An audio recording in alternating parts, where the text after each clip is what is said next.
Okay, welcome everyone to our podcast. EHP Enhancing Human Potential is honored to invite not only my business partner from Thailand, Nick, Nahesh Hingorani, who will introduce himself in a second, Yeah. but our very esteemed client, Anjan Bhowmick, who has been a client of ours for a number of years with RGA Reinsurance. Anjan has recently moved into a new field, new adventures that he's taking on. And rather than me trying to mess it all up by trying to explain what he's doing, I'm going to pass it over to Anjan to say, hey, Anjan, what exactly are you doing? All over to you, Anjan. All right. Thanks, Raju, for the introduction. So I'm actually climbing up a huge hill, which apparently for people like you are a small little mountain up there. Oh, no, But no. just jokes apart. But yeah, I thanks for the introduction. I think, first of all, great associations over the years, Raju. So thank you for your partnerships.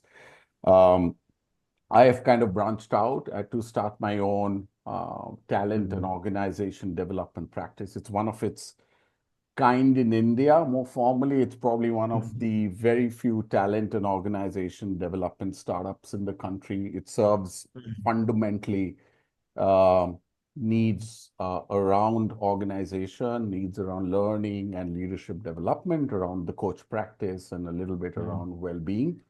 Uh, and yeah, it's early days. I'm setting it up, and interesting to kind of see what the patterns are showing as we venture into this adventure, as you Mhm. can say. Uh, Excellent. just yeah. Yeah. So we're going to be looking forward to a lot of collaboration, bouncing off of each other's strengths. And while we're talking about each other's strengths, thank you for your introduction, Anjan. Let me just jump over very quickly to Nahesh. Yeah. Why don't you quickly give us your introduction? Then we'll get into the actual discussions about the challenges in the corporate world as we're facing right now and coming up. Go ahead, Nick. I sure will. Thank you, Raju. First of all, Anjan, congratulations. Starting off a new venture and not climbing up a hill. It's certainly something easy for you to do with your experience. Yes. Yeah. Nahesh. I'm Raju's business partner based in Bangkok or called Nick. A lot of them call me Nick over there. We run by the name VP Consultants in Thailand. Similarly, doing a lot of training, coaching, consulting work over the past 20 years for clients regionally and actually truly enjoying it. And I feel that over the next 10 years, there'll be many more different layers, many more different uniqueness to the training, coaching, consulting world going to come up, which I'm sure will keep all of us activated on our toes to keep on growing and learning new things as we go along as well. Very Yep. true. Very true. Exciting times ahead. Definitely are. Yeah. Let me ask you this. Rather not ask you this, but rather interject on. Nick had just mentioned that they are called VP consultants. I don't want our viewers to feel that, hey, hold on, there's so many different companies Yeah. taking place here. It's actually EHP International, which is, Yeah. the ones that we work under. But due to, as you know, with different countries, the registration processes Yeah. become a challenge. So when we did set up this company, what, 20 years ago, 20, yeah. Yeah. 16, About 20 18 years years ago. ago, Yeah. Yeah. because of I'm based in Hong Kong, Nick is based in Yeah. Bangkok, so it was a lot easier just to go with Yeah. VP consultants at that time. Yeah. Although VP consultants and EHP are basically sister All companies. under the same. Yeah, Yes. it's under the same Yeah. umbrella. Yeah. And we're also hoping that we'll get involved with Anjan's company, which is now called what, Anjan? It's called the White Spaces. Yeah, it's operating out of Asia Pacific largely, Excellent, Raju. excellent. So Oh, we are excellent. hoping that we will have some sort of collaboration. I Mm. wouldn't say it's going to be a merge or anything like that, but it's definitely a lot of cooperation and collaboration because Everyone has their own strengths in this particular area. And clients nowadays are always looking for something new, something different. Mm. Having said that, we are dealing with the same kind of old problems, which Mhm. are people. The biggest Yeah. challenge that we have, whether you're a leader, whether you're a salesperson, whether whatever, we're dealing with people. So I think that's one of the key challenges that we face. So, Anjan, yeah, from your point of view, because you've been on the client side more than anything else, right? And we have been consultants Yeah. externally, helping clients like yourself. So from your viewpoint, now that you've skipped over the other side, gone to the dark side, as they say, um, what do you think has changed, or what do you think is the challenge right now? And when you say challenge, it's more on challenge for businesses or largely leadership? Which one are you alluding to initially? Just wanted to kind of clarify. Challenges for corporates right now, Okay. All because right. we're Yeah. talking about the overall umbrella of leadership as such. Sure. Yeah. No, that's fair. So a couple of observations, and I think that kind of triggered a lot of what I do or beginning to do at this point of time, Raju. I think one of the things that's so a couple of things happening. So first one Mm. is you see, and if you really observe the traction specifically in our Asia Pacific markets, you will Mm. find literally 80% of the countries are extremely at that very high GDP ratio Mm. levels, which basically drills down to the fact that, one of the themes around transformation is, Mm. this region is pretty much expanding. And I'll give you an example, Yeah. anecdotally speaking, to say that, you know, um, we at least in India, the capabilities around the GCCs, the manufacturing and the service capabilities have exponentially increased. Yes. Mm. What it Mm. definitely means is that you get more assembly lines, you get more Yeah. capability centers, you get more Mm. services, you get that bouquet of Mm. offerings, which is much more Mm. wider than ever Mm. before in this country. And therefore, that posits a couple of decisions at the corporate level. The first one is around, hey, how do I manage that expansion? Right. And how do I Mm. manage Yeah. that quickly? All right. Yeah. Yeah. Yeah. So there are ways in Makes which you sense. think through that. The first one is around, okay, how do I manage it? Do I build a capability from outside? Mm. Do I get Mm. those capabilities from outside? Do I build it internally, et cetera, et cetera? Mm. The second one is, whilst managing those expansion necessarily doesn't mean you're increasing headcount. Mm. You're also Yeah. reallocating resources, which means in some places you're losing jobs. In Yeah. some places there are, Mm. you're reclassifying roles, or you're adding Mm. up capabilities, right? So that's Mm. that challenge around this whole multifaceted scenario in this region. The Right. second thing is this emergence of large language models and artificial Yeah. intelligence and its Yes. implications to the work Yes. or the body of work that Mm. we do, Mm. right? Right. Mm. Specifically Right. in Mm. services sector. Yeah. And therefore, I think corporates are beginning to figure out that if these are some of those moving parts, Mm. Mm. what do I do with my existing businesses? So they're kind of really Yes. expanding and Yeah. trying to see how that looks like, or they're acquiring smaller businesses, right? Which is to say, Mm. okay, Mm. I don't have the capability. Let's bring it in, just buy it Yeah. from a startup company, Yeah. et cetera, et Right. cetera. Right. Yeah. And Right. therefore, a lot of these CEOs and senior managements are now thinking, and I'm transgressing into leadership, saying, hey, I used to earlier being very strategic. Now Mm. it is about being tactical as well as strategic. So, in Yes. order to take a company, you got to be really nimble and your Yes. hands on. Yeah. So, this whole narrative around, top management wants to be more strategic, I think no more is pervasive. It's Yeah. more around you have to be strategic as well as you got to be tactical, right? Tactical. Because business cycles are Mm. shorter, Mm. acquisitions and capabilities needs to be built in earlier. So there's Mm. kind of this ambidextrosity of capabilities and leadership is beginning to kind of emerge as we talk. And therefore, they Mm. need a lot of help from us to kind of quickly Mm. turn things Yeah. around, provide them Yeah. solutions, frameworks to make sure it's kind of easily implemented. Yeah. Right. Mm. Hmm. Now, Anjan, as you rightly mentioned, I started my company EHP uh, almost what 33 years ago.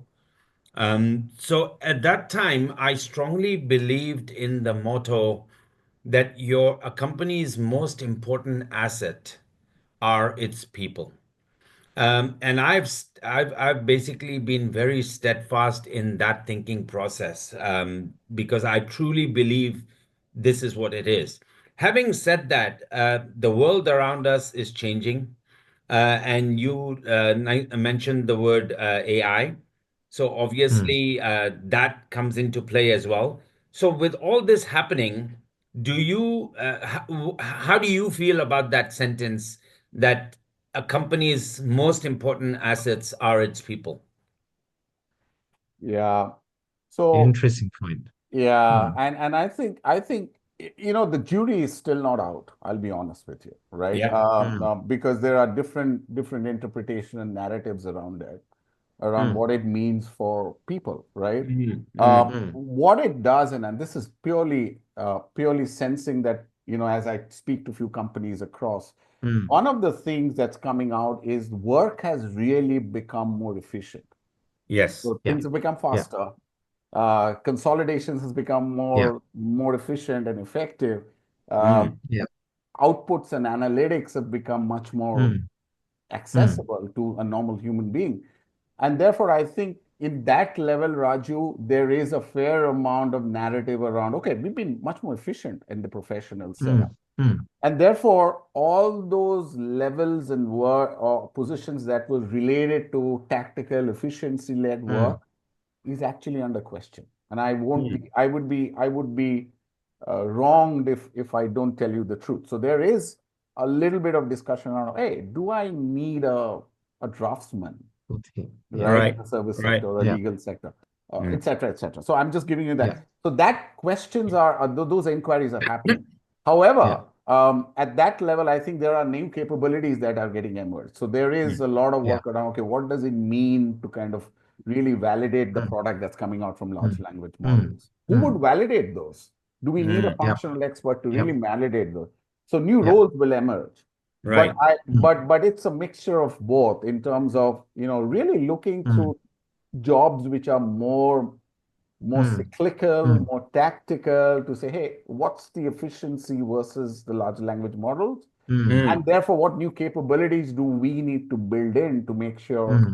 um, I get the best out of these stuff? So the Hmm. jury is like divided at this point of time. Hmm. And it's good. You don't have to get an answer tomorrow. But I yeah. think it's Yeah. important to Yeah. reflect This. on the current scenario going forward. My Right. life has changed as a consultant. I mean, Yeah. I get information in my fingertips just working Yeah. on Yeah. certain things. So it's very important to get a proposal to a client. And Yeah. AI Yeah. and large language model really gives me a synthesis of information Yes. across sources, and then Yes. Yes. helps me kind of get the best thing out, to be honest Yeah. with you. Yeah. Yeah. So I think those jobs are faster Yeah. and Yeah. efficient. I don't know what you guys I think. Yeah. having just recently having had similar conversations with clients as well, and I believe that there is space for the both to coexist. I mean, using large language models, AI, yet at the same time, we still can't get away from, especially where there's a lot of customer-facing interactions or anything that's going out of the company that you have to deal with others. Those areas, I believe that there will still be humans, peoples involved, of course, supported by all these large language models. Like I need to go and see a client. What are the information I need? That'll all be the supporting documentation, etc. will all be supported through large language models, AI, etc. So Mm, there's space that will allow for this coexisting. And I like what you said that it's a sense where people will need to re-educate, reinvent themselves to be able to use the large language models to their benefit. mm, Having said that, some roles, some positions definitely will be impacted and affected. yeah. Mm, And Yeah. and the whole yeah, reason I brought this question up is because I'm hearing a lot from the employee level rather than the leadership level that there is a lot of fear.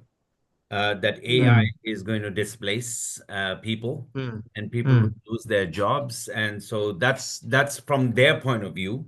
So yeah. you, having worked in a leadership role and now working with leadership roles, um, what's your take on that? Is that fear real?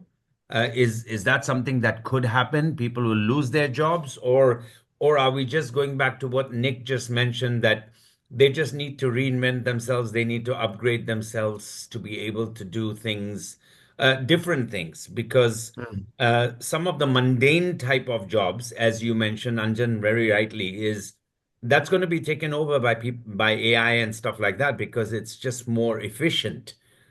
So, um, mm, what's your thoughts on that? Yeah. Yeah, so a couple of data points. And this is again researched. So in the next 2 years, AI is projected to be able to take on most of what humans do Mm, uh, by 2026. right. mm, Or by 2028, the data says it's going to take over, it will be 10x of what a humans would do. Mm, And if you mm, compound it to 2029, it'd be about 100 times if you compound it for 4 years in mm, 2030. So the reality is that if organizations run because of looking at basic needs of human beings, and those are largely mm, met by AI, there gotta be casualties. And yeah. that's, Raju, to your yeah. point, that's creating a lot of anxiety. So Yeah. yeah, whether it's fear, I would probably not go that far, but I think there is a fair amount of anxiety Mm, around saying, Mm, hey, mm, what does my job mean if I can see that mm, output's coming from a machine, yeah. right? mm, mm, And mm, you can debate the machine or the accuracy of the machine, but yeah. if this data is maybe 5% to be believed, Yeah. then there is something to think through, right? Right. Mm, And I think uh, and I'll give you an example from our field. We ran a development center for Southeast Asia's largest social science institution about a week back. Mm, Um, there was a question around what part of that development center could be AI generated, and we said, look, mm, for reports and assessments, you can use the AI. But what you do with the reports to debrief, like what of us do during yeah. coaching, Yeah. uh, that is something which still needs to be answered. So the question around Mm, can leaders be, empathy is a very yeah. oftenly used term nowadays with leadership. yeah. Yeah. But Yeah. then, does AI have that capability to generate that empathy at Mm, this Yeah. point of time? Yeah. mm, Jury is Yeah. not out. So some aspect of a process will have automation implications, Mm, yeah. while mm, some aspect, which is what I'm hearing with leaders, would say that it can't be replaceable. And the Right. leaders mm, have to be very clear, because most of the leaders still yet to learn, and you and us know about this, yeah. how Yeah. to lead with Yeah. empathy, Yeah. right? Yeah. Yeah. Yeah. Yeah. So I Yeah. think, and that's what we do on a day-to-day basis. Teach, Mm, provide them capabilities mm, over how to kind of lead with, yeah. coach with empathy, lead with empathy, and that part of it might stay. But the reality is there would be systemic implications, and Yeah. creating a lot of Mm, anxiety within that sector that Raju Right. you talked about. So it's hidden mm, anxiety. It's not still out, mm, but you can, mm, as you talk to maybe a mm, draftsman or an office assistant, or yeah. for that matter, the clerical resource out of a Yeah. high court, you will find, oh, I mean, I can generate it without any details. Yeah. So, Anjan, just building on to that, have you seen companies, organizations taking this up and actually equipping managers, leaders with the ability to handle all of this stress and anxiety around this whole AI conversation? Have they taken any steps to that? So, so a little that I observed in a couple of the works that we do, I think, the concept of quelling anxiety is very generic, and the treatment is highly generic and not directed to AI Mm, related anxiety. Yeah. And I Mm. think it's a great point, Nick, because I think because it's hidden anxiety and Yeah. there's a lot of a blur out there in terms of what it would Yeah. have, and since Yeah. Yeah. they really don't know how to kind of address that. And some Yep. Mm. organizations are a little reticent to say, hey, if I'm going to broach this up right in front without knowing what the implication would be, would I be putting the cart before the horse? Right. So they're a Yeah. little reluctant and a little reticent to say, hey, let's wait and watch. Let's see how Yeah. that means. Mm. I don't see any Mm. data, and correct me if I'm wrong, I don't see any data where it's very publicly available, which says, you did downsizing because AI took it up. Yeah. I mean, I Yeah. haven't. Yeah. So I Yeah. think the leaders are a little conservative around directly messaging the Yeah. anxiety piece around this technology Yeah. or the Yeah. models, Yeah. but they are beginning to understand that there is anxiety that exists, True. and they're kind of Yes. generically addressing it. And there's a lot of work, Nick, around leadership with empathy. So Yeah. there is conversations happening, but it's not very Yeah. explicit. Yeah. Mm. It's not targeted to this Yes, particular yes, piece. that's what I've felt. Mm. So Uh, maybe there's some space around there for development in that area. Yeah, yeah. oh, Yeah. definitely. Okay. Here's 2 points that come to mind immediately based on this conversation between Nick and yourself just now. Um, A, this particular conversation has not taken place specific to AI or this new technology that is coming through and is creating the anxiety. Could it be because the leaders themselves are not fully aware of, what the anxiety is? Or, I mean, I know we use the word empathy. Empathy is definitely okay, but you can only empathize with someone when you understand what the fear is. What they're Uh, going on. their knowledge of AI themselves, the leaders Mm. themselves, is not enough. Yeah. So how would you go face anxiety or deal with that subject Mm. when you yourself are not even sure what's happening, Mm. Absolutely. Yeah. right? Yeah. That's one point. Yeah. Secondly, because we have this anxiety that there will be definitely what's the word they use? Casualties, right? Mm. Um, what stops the leaders from being casualties as well? If AI is really going to go into Mm. that hundred more, hundredfold more, 100x mold that you mentioned, um, what's there to stop that even the leaders will get replaced Mm. because, Mm. so Yeah. Yeah. And and that's a reality, right? As you go by, if you go by the data that I just Yeah. mentioned, Yeah. it's a casualty coming a little later than the day, Yeah. but then yeah, nonetheless, as you rightly say, Raju, it's going to be Yeah. there. It's going to be yeah, right up there, and um, we got to be prepared for Yeah. such work. And I'll tell you what organizations are doing at this point of time. right, There Mm. are certain organizations which are saying very clearly that we would not put AI generated products into our internal IT systems. right, So that's a step they're Mm. taking. Not because they are concerned about the outcome, it's just that they yeah, don't know enough, which is what you guys are saying. right, Oh, yeah. Whilst the Yeah. other organizations are saying there are particular functions where we would kind of let things out because yeah, it Yeah. increases efficiency and yeah, Yeah. effectiveness of a yeah, Yeah. certain Yeah. function. right, Turnaround time, client Yeah. servicing functions, Yeah. etc., etc. Yeah. I haven't found out, apart from the creators of AI and large language Mm. models who very bravely talk about implications, which I fundamentally don't agree.